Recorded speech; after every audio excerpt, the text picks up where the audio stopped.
Such a man is psychiatrist Dr. Assagioli, the father of the concept and practice of psychosynthesis. Now in his 80s, he still pursues actively his interest in bringing back the all-important study of the human soul into the fields of psychology and psychiatry. Would you tell us, Doctor, your reason for developing the techniques of psychosynthesis? Surely. The reason is the need of the patient. I have studied the theoretical techniques and then applied them and see if they fit. In each case, in each existential situation of the patient, I had to, in order to help, to use techniques, and used many of those existing and others I invented myself, or that I combined. It all starts from the living reality, from the situation, the immediate situation.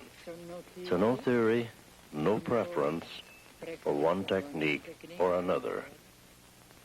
In a sense, I say, all depends on who applies it, chiefly the theory, to whom he applies it, how he applies it, and at what moment at which he applies it. So each technique can be helpful or harmful according to these four elements. See what I mean? So that gives a great freedom and pliability. But of course that requires intuition and great practice. But it's easy. I think it's a good policy that it corresponds to inclusiveness of psychosynthesis. I try to get the core and the vital part of any teaching, verbal or written. In a sense, our chief teachers have been the patients. Wonderful, yes. This is exactly the same thing a Zen Buddhist monk said to me. It's my patients that are my teachers, yes. So, Meaning putting together simply a synthesis that is combining into a harmonious whole of disparate elements. But it is organic unity. That is not uniformity, not fitting into a system.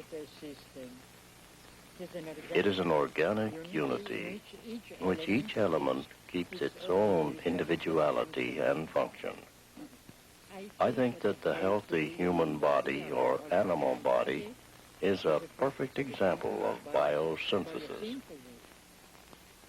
Each cell and each organ, each apparatus concur to the preservation and development of life. In a unanimity for that. But the heart cell remains the heart cell, and the liver cell remains the liver cell. They don't mix.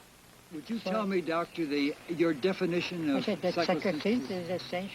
Psychosynthesis is essentially an attitude. The attitude of the teacher or the healer or therapist to life in general, a rapport or an interplay with patient or pupil. And it is, as in a general sense, the attitude that is a bringing together in an organic whole, diverse and sometimes conflicting elements, but in an organic whole in which each element preserves its own individuality and function in operation with all the others.